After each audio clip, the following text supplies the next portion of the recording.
तीन नेत्र होते हैं। एक होते हैं ये चक्षु इंद्रिय, जय श्री कृष्णा। जिसे राधे आप राधे फ्रेंड्स। देख रहे हैं, आपका नेत्र मेरी कहते भक्ति विद हैं। रंजना यूट्यूब दूसरे चैनल पे होते आपका हैं सभी का बुद्धि में बहुत बहुत नेत्र, स्वागत है। और तीसरे होते हैं हृदय में नेत्र, जिनसे संसार देखा जाता है, विषय देखा जाता है, स्वप्न देखा जाता है, जागृत देखा जाता है। ये नेत्रेंद्रिय से देखा जाता है। इससे ना आप किसी महात्मा की स्थिति को देख सकते हैं, ना भगवत स्थिति को देख सकते हैं। ये केवल माया को देखने वाले नेत्र हैं जो सबके पास हैं। चक्षु इंद्रिय, ये इससे आप किसी की स्थिति नहीं देख सकते, इससे आप परमात्मा दर्शन नहीं कर सकते, इससे आप तत्व दर्शन नहीं कर सकते। ये केवल ब्रह्मा के द्वारा रचे हुए नेत्र, ब्रह्मा की रचना को ही देख सकते हैं, बस। आगे है बुद्धि नेत्र, ये ज्ञान नेत्र हैं। जब बुद्धि में ज्ञान नेत्र प्रकाशित होता है तो तत्व बोध होता है, और भक्तों के हृदय नेत्र खुलते हैं। ही के नयन निहारे,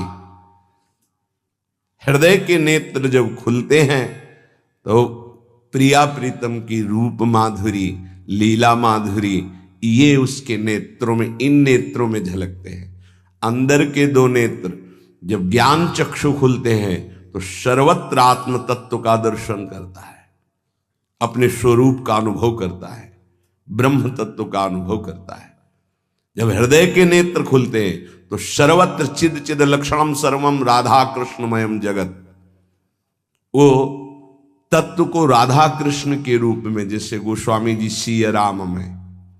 लेकिन इन नेत्रों से ये दोनों बातें नहीं देखी जा सकती, और इन्हीं नेत्रों से ये दोनों बातें देखी जा सकती हैं जब बुद्धि के नेत्र खुल जाए और हृदय के नेत्र खुल जाए।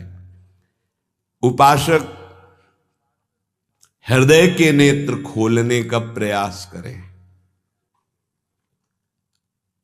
वो पहले आहार शुद्धि करे, बहुत भोजन शुद्ध। बड़ी कृपा है, आकाशवृत्ति से जीवन चलता है, श्री जी को भोग लग करके मिलता है, परम पवित्र है।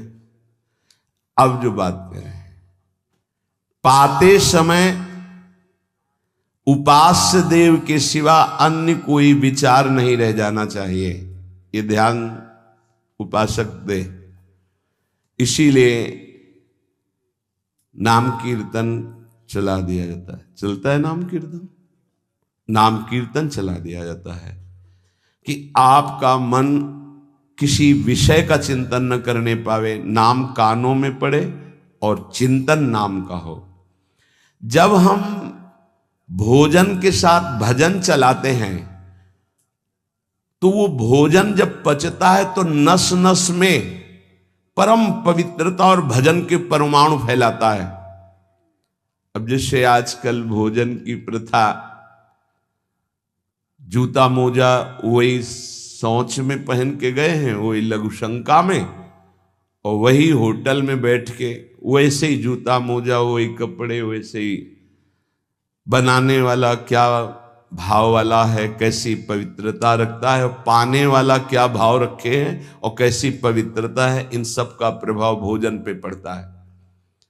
अगर भोजन ठीक नहीं तो बुद्धि निर्णय नहीं कर पाएगी ठीक। हृदय के नेत्र खुलने के बाद तो बहुत दूर रही, इन नेत्रों से भी सही नहीं दिखाई देता, गंदा ही दिखाई देने लगता है। इन नेत्रों में गंदगी बढ़ जाती है। जिसकी तरफ देखो तो वासना की दृष्टि से देखो, दोष दृष्टि से देखो, राग द्वेष की दृष्टि से देखो, ब्रह्म दृष्टि, भगवत दृष्टि उसकी नहीं आ सकती। ये बहुत जरूरी है। अरे कहीं भागा थोड़ी जा रहा है भोजन, धैर्य पूर्वक चिंतन करते हुए, नाम चल रहा है तो उसी नाम का चिंतन करते हुए। अब जैसे अपने लोग पूर्वाभ्यास तो पद चला लिया, बड़ी सुविधा रहती है। पद, कोई बड़ा पद ले लिया और मानसिक पद गुनगुना भी रहे हैं, चिंतन भी कर रहे, प्रसाद भी पा रहे। कोई पद उठा ले, बड़ा पद, देखत नौ निकुंज सुन सजनी लागत, प्रथम यथामति प्रणव बिहरत दो प्रीतम कुंज। अब जब तक पद पूरा नहीं होगा तो भागेगा नहीं, और भागेगा तो पद नहीं पूरा होगा, पकड़ हो जाएगी। अब पद चल रहा है, प्रसाद पा रहे हैं, तो कभी कभी प्रसाद पाते पाते आंसू चल रहे हैं, प्रसाद पा रहे हैं, पद चल रहा है। अब वो भोजन क्या करेगा? प्रसाद नस नस में जाकर भागवतिक भाव संचरित करेगा। अब आप प्रसाद पा रहे हैं, किसी द्वेषी का चिंतन कर रहे हैं, गुस्सा आ रही, अब नस नस को वो क्रोध से युक्त करने वाली वृत्ति पैदा करेगा। आप प्रसाद पा रहे हैं, कोई काम चिंतन कर रहे हैं, वही प्रभाव आपके अंदर पड़ेगा। हमारी पद्धति रही है प्रसाद पाने की, चाहे जितना पवित्र हो, पर भोजन पाने के पहले हाथ पैर धोए गए, कुल्ला किया गया, पवित्र हो करके फिर वहां बैठ करके, पद्धति थी आसन पीढ़ा चटाई बिछा दी गई, पवित्रता पूर्वक बैठे, भोग सामने आया, भगवद अर्पित प्रसाद है तो जय जयकार और कीर्तन करके पा रहे हैं।